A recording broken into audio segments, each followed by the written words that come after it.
खुलुमबाय स्टुडियोआव आं उदांस्रि मुसाहारि आसामनि रायजो बेंगिरिया बिटिसिनि मावफुं सोद्रोमाफोरनि मुं फारिलाइखौ फोसावबाय 2025 मायथाइनि बिटिसि बिसायख'थियाव हाग्रामा महिलारि दैदेननाय बिपिएफ दोलोआ जारिमिनारि महरै मोन 28 मासि लानानै देरहासार जानो हादों आरो बिटिसिनि गाहाय खुंगिरि महरै हाग्रामा महिलारि आरो लेङाइ गाहाय खुंगिरि महरै रिखन दैमारि बिथांमोना समायखिरा लानाय हाबाफारियाबो थांनाय 5 अक्ट'बर खालारखालि जानानै थाङो।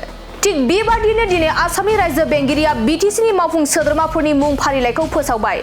बबे बियावनिफ्राय सोर बिजाथिया इएम महरै सायख'जाखो एबा इएम बिबान मोननो हाखो बेखौ नोंथांमोननो फोरमायनो थाखाय आखायाव लादों।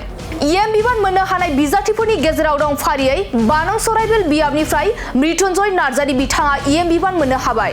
2 नं कसुगाव बियाबनिफ्राय रबिराम नार्जारि बिथाङा इएम बिबान मोनबाय आरो 12 नं सालाकाथि बियाबनिफ्राय देरहासार बसुमतारिया इएम बिबान मोननो हाबाय। 3 नं पर्बतजरा बियाबनिफ्राय मुनमुन ब्रह्म, 8 नं दतमा बियाबनिफ्राय प्रकाश बसुमतारि, 15 नं काजलगाव बियाबनिफ्राय फानिराम ब्रह्म, 17 नं सुबाइझार बियाबनिफ्राय धीराज बरगयारी, 23 नं दिहिरा बियाबनिफ्राय आगस्ता स्टिगा, 29 नं सुख्लाय सेरफां बियाबनिफ्राय गणेश कसारी, 31 खैराबारि बियाबनिफ्राय लोमस्राव दैमारि, बेजों लोगोसे 37 नं धोनस्रि बियाबनिफ्राय प्रेस मुसाहारि आरो 20 नं मटंगुरि बियाबनिफ्राय बेगम आखतारा आहमेद बिथांमोना इएम बिबान मोननो हाबाय एबा इएम महरै सायख'जाबाय।